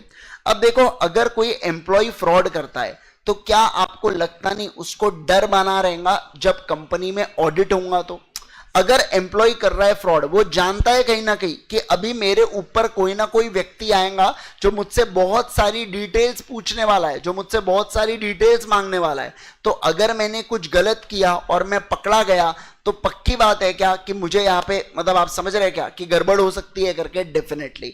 तो ये एम्प्लॉइज के ऊपर मॉरल चेक की तरह काम करता है। मतलब हमेशा डर का माहौल बना के रखता है कि कभी भी ऑडिटर आ सकता है। देखो, हम जो बात कर रहे हैं ना, हम अभी बात कर रहे हैं एक्सटर्नल ऑडिट के बारे में। ऑडिट है ना, बहुत सारे प्रकार के होते हैं। ये मैंने आपको बताया था शायद। इंटरनल ऑडिट होते हैं, एक्सटर्नल ऑडिट होते हैं, फिर होते हैं टैक्स ऑडिट्स होते हैं, जीएसटी ऑडिट्स होते हैं। जैसे इनकम टैक्स का भी ऑडिट होता है, जीएसटी का भी ऑडिट होता है। आप समझ रहे? इंटरनल ऑडिट भी होता है। इंटरनल ऑडिट में अपन लोग एम्प्लॉइज की तरह हायर करते चार्टर्ड अकाउंटेंट को और उनको बोलते तुम 100% ट्रांजैक्शन को चेक करो। एक्सटर्नल ऑडिटर उसके द्वारा किया जाता है जो कंपनी से एसोसिएट नहीं होता। आपने सेक्शन नंबर 141(3) पढ़ा हुआ है, आप समझे क्या? तो वो इसलिए वो क्यों है 141(3) के डिस्क्वालिफिकेशन? ताकि हम ऐसे व्यक्ति को हायर करें जो अपने आप में इंडिपेंडेंट, क्या होना चाहिए? बोलो ना, इंडिपेंडेंट होना चाहिए। समझे क्या आप बात को, है ना? तो अगर वो अपने आप में इंडिपेंडेंट रहा तो वो अच्छे से काम कर पाएगा, मतलब कॉन्फिडेंस ज्यादा होगा क्या उसके बातों पर? मुझे बताओ ना सर, आपको इंटरनल ऑडिट के ऊपर ज्यादा भरोसा होगा या एक्सटर्नल ऑडिट के ऊपर? एक्सटर्नल बाय डिफॉल्ट, क्योंकि उसके ऊपर किसी का भी कंट्रोल नहीं है। पर अगर कोई मेरा एम्प्लॉय है यानी कि वो इंटरनल ऑडिटर है, तो क्या मैं उसके ऊपर कंट्रोल जमा सकता हूं क्या? हाँ सर, जमा सकता हूं। इसलिए वहां पे मेरा कॉन्फिडेंस क्या होता है? कम होता है। ठीक है, तो देखो क्या एम्प्लॉइज अगर रहे तो यहां पे क्या रहने वाला है? Moral check. नेक्स्ट देखो, गवर्नमेंट के लिए भी ये हेल्पफुल होता है इन डिटरमाइनिंग टैक्स। कैसे सर? टैक्स ऑडिट होता है, जीएसटी ऑडिट होता है, जिसके अंदर मैं आ जाओ आपको एक बताता हूं क्या है टैक्स ऑडिट, जीएसटी ऑडिट। देखो अभी है ना बेटा, आप लोगों का टैक्स पढ़ के हो गया ना, इनकम टैक्स, उसमें ऑडिट वाला आया था क्या? 44AB और कुछ कुछ ऐसी चीजें है ना। देखो उसके अंदर आपने पढ़ा होगा कि टैक्स के अंदर है ना टैक्स ऑडिट कराना पड़ता है। क्या कराना पड़ता है? बोलो, टैक्स ऑडिट। टैक्स ऑडिट का मतलब क्या है समझना।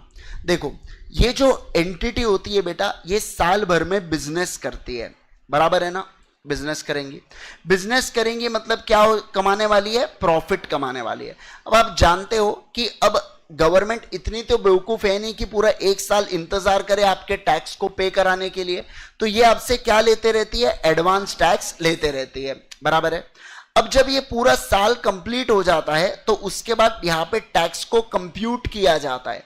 कंप्यूट करके आप एडवांस टैक्स को माइनस कर देते हो और उसके बाद जो भी आपको पैसा बचा ना बेटा, ये पैसा आपको पे करना पड़ता है या ये क्या हो जाता है? रिफंड हो जाता है। ये पूरी प्रक्रिया होती है, बराबर। ये एक्चुअल में ये किसको निभाना पड़ता है? ये करना पड़ता है एंटिटी को। किसको करना पड़ता है? बोलो, एंटिटी को। पर एंटिटी ने उसको बराबर से किया या नहीं किया, ये गवर्नमेंट को कैसे पता चलेगा? तो गवर्नमेंट क्या कहती है, आप ये जो करते हो ना, इसके साथ एक tax report, tax audit report दे देना। क्या दे देना? बोलो, टैक्स ऑडिट रिपोर्ट, कि आपने ये जो टैक्स का कैलकुलेशन है ना, ये सब बराबर से किया है, ऐसा चार्टर्ड अकाउंटेंट से सर्टिफाई करा लेना। और जब चार्टर्ड अकाउंटेंट हमको ये सर्टिफिकेशन भेज देगा तो हम अज्यूम कर लेंगे कि आपने सब बराबर से किया है। आप इमेजिन करो, फॉर एग्जाम्पल 2 करोड़ जनता का टैक्स ऑडिट रिपोर्ट सबमिट होता है, तो क्या मैं 2 करोड़ लोगों को चेक कर सकता हूं क्या? नहीं, मैं इसमें से 20,000 को चुनूंगा और इनकी स्क्रूटनी निकालूंगा। स्क्रूटनी का मतलब होता है डिटेल में। अब गवर्नमेंट, देखो ऑडिटर ने तो बोल दिया बराबर है, पर गवर्नमेंट का भी काम है ना बराबर है कि नहीं ये चेक करना, तो वो स्क्रूटनी में बोलते हैं आओ अभी हवेली पे और आ जाओ, चलो बताओ आपके फाइनेंशियल स्टेटमेंट, बताओ आपने टैक्स कैसे कैलकुलेट किया, बताओ आपका सेल कितना है, परचेस कितना है, प्रॉफिट कितना है, इनकम एक्सपेंस, सारी चीजें पूछते हैं आपसे, पूरी पंचायत करेंगे आपसे। आप समझ रहे बात को? तो वो उसे बोला जाता है स्क्रूटनी। क्या बोला जाता है? बोलो, स्क्रूटनी। तो देखो, लेकिन आप सोच के देखो ना, ये जो 20,000, 2 करोड़ माइनस 20,000 लोग हैं, वो कैसे हो गए? तो गवर्नमेंट के लिए आपके टैक्स ऑडिट के कारण हेल्पफुल रहा कि बराबर से टैक्स हुआ या नहीं हुआ कैलकुलेट, ये चीज है। बराबर है क्या? समझे क्या सारे लोग? बोलो जल्दी से, है ना? Yes sir. अब देखो 5th पॉइंट, कोई भी व्यक्ति अगर लोन दे रहा है बेटा, तो वो किसके ऊपर भरोसा करेगा? अनऑडिटेड फाइनेंशियल स्टेटमेंट या audited financial statement? Audited bank किस पे ट्रस्ट करेगा? एक चार्टर्ड अकाउंटेंट पे कि नॉन चार्टर्ड अकाउंटेंट पे? चार्टर्ड अकाउंटेंट जो सर्टिफाई करके दे दे फाइनेंशियल्स को।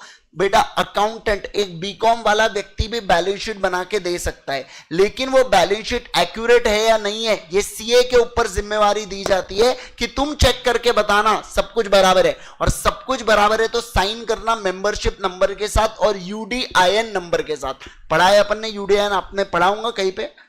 निफ्रा नहीं, चल दो, ठीक है। तो यूडी मैं पढ़ाऊंगा आपको नेक्स्ट चैप्टर में, चैप्टर नंबर 11, ठीक है। तो उसके अंदर यूडीआईएन नंबर आपको देना पड़ता है, यानी कि यूनिक डॉक्यूमेंट आइडेंटिफिकेशन नंबर। पहले क्या था, बहुत सारे अकाउंटेंट बैलेंस शीट बनाते थे, फेक सीए की सिग्नेचर कर लेते थे, पर और मेंबरशिप नंबर भी डाल देते थे। अब बैंक वालों को कैसा पता चले कि ये फेक है कि ओरिजिनल? तो अब दिया जाता है यूडीआईएन नंबर। मतलब एक डॉक्यूमेंट जैसे अपना आधार नंबर होता है, वैसा डॉक्यूमेंट का यूडीआईएन नंबर होता है। मतलब वो जो अथॉरिटी है ना बेटा, वो क्या कर सकती है? चेक कर सकती है कि ये डॉक्यूमेंट को एक्चुअली ने सीए ने सर्टिफाई किया कि नहीं किया। समझ रहे बात को? तो ये होता है यूडीआईएन नंबर। तो कोई भी बैंक या कोई भी लेंडिंग इंस्टीट्यूशन है, वो आपको पैसा देना है या नहीं देना है, उसके लिए चेक करती है क्या? Audited financial statements. नेक्स्ट देखो सर, मुझे बताइए ऑडिट में शब्द का क्या इस्तेमाल हुआ है? यहाँ पे में शाल शब्द हुआ है क्या? नहीं। क्या पक्का ऑडिटर को फ्रॉड दिखने वाला है, एरर दिखने वाला है? नहीं।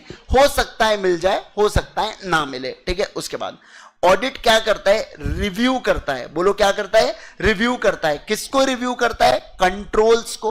कौन से कंट्रोल्स के बारे में बात हो रही होंगी? है बिल्कुल सही कह रहे, कौन से कंट्रोल्स होंगे? Internal controls. देखो मैं चेक करूंगा कि इंटरनल कंट्रोल है क्या और ये सही तरीके से ऑपरेट हो रहे हैं क्या। क्या कहा मैंने? बोलो, इंटरनल कंट्रोल्स है क्या और ये सही तरीके से ऑपरेट हो रहे हैं क्या। देखो कैमरा का होना और वो सही तरीके से ऑपरेट होना दोनों में फर्क होता है। वाईफाई का होना, सही तरीके से ऑपरेट होना, दोनों में फर्क होता है। आप समझ रहे? मोबाइल में पासवर्ड लगाना लेकिन फिर भी गेम डाउनलोड हो जाते, कैसे?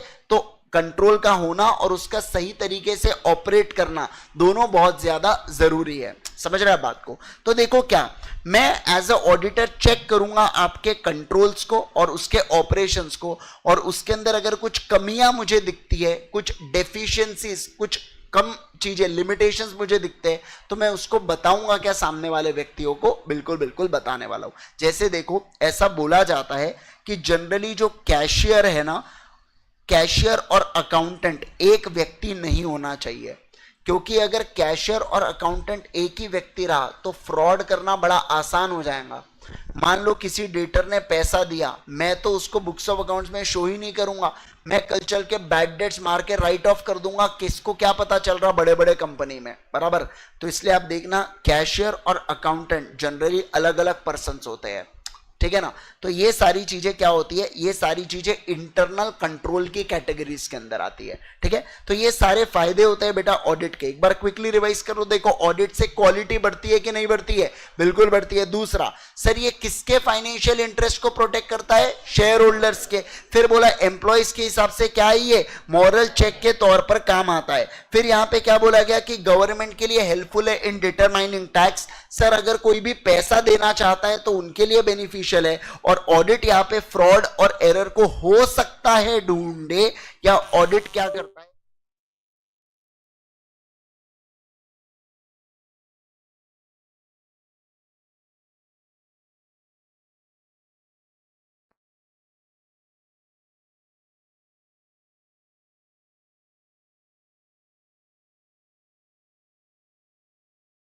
मतलब जैसे एम्प्लॉयज के लिए ऑफर लेटर होता है ना, वैसे ऑडिटर के लिए क्या होता है? Engagement letter. आ जाइए एक्सटर्नल ऑडिट एंगेजमेंट। पर्पस क्या होता है? To enhance the degree of confidence of intended users of financial statements. Next देखो benefits of audit and why it is needed. पहला, ऑडिटर कैसा प्रोवाइड करता है information? High quality information.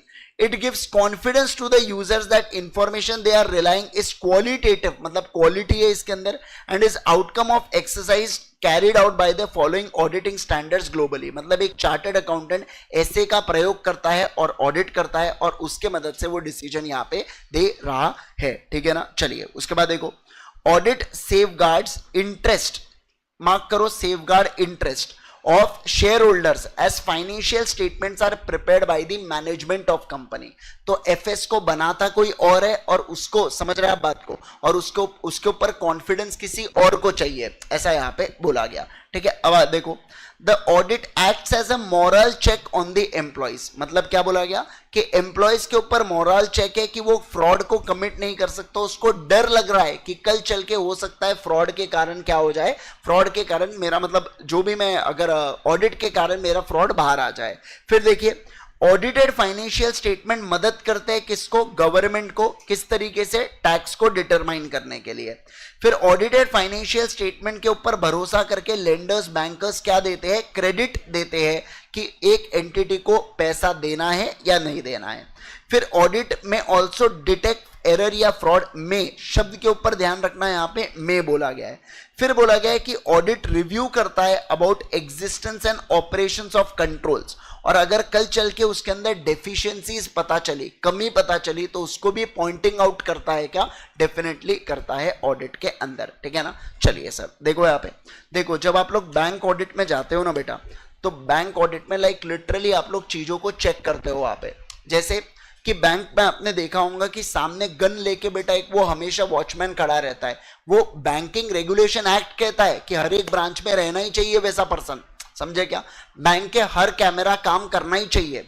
Bank की जो तिजोरी होती है उसके अंदर दो लोगों की चाबी लगती है, पहला मैनेजर और दूसरा डिप्यूटी पे जो डीएम होता है ना, जो दूसरा मैनेजर होता है उसका, मतलब जो अगली बार मैनेजर बनने वाला है, वो जब तक दोनों अपने कीज को इंसर्ट नहीं करेंगे तब तक वो लॉकर नहीं खुलता। मतलब दोनों लॉकर, फिर वो कुछ कोड डालो और उसके बाद ऐसा।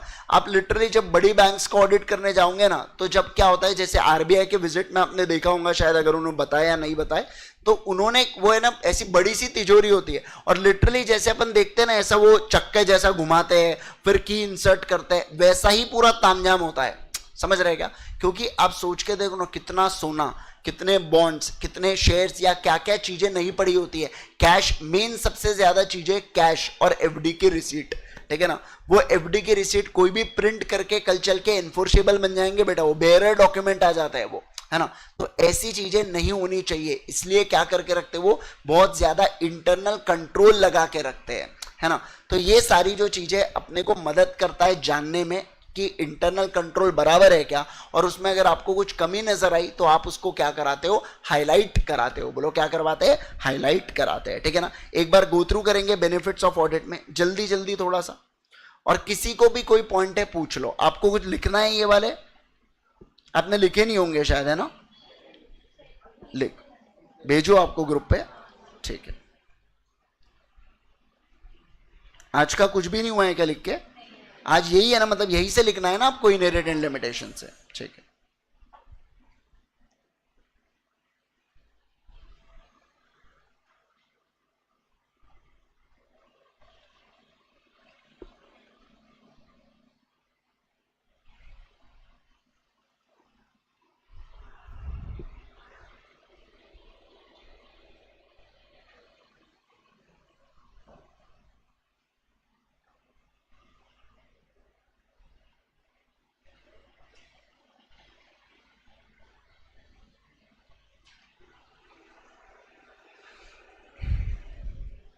प्लीज सब लोग नोट्स बनाते हुए चलिएगा, बहुत हेल्पफुल होगा आपके लिए बाद में रिवीजन के लिए, है ना। इतनी सारी मॉड्यूल पलट के नहीं होने वाली है आपसे एग्जाम के 1.5 दिन पहले, ये सिर्फ अभी होती है, अभी पढ़ पढ़ के हो जाएगा, बाद में नहीं होने वाला है। तो सारे लोग एक क्वेश्चन जो मैं दूं और दूसरा ये आपको लिखते हुए चलना ही चलना है, ठीक है ना। चलो, कुछ मिनटों में आपके लाइक लिटरली पूरा चैप्टर कंप्लीट हो जाएगा अगर आपके नोट्स पूरे रेडी रहते हैं तो, है ना। चलो आओ आगे बढ़े, क्या बोलो, जल्दी से आगे बढ़े। यस आओ, ध्यान दो। उधर कहाँ घूम रहे हो?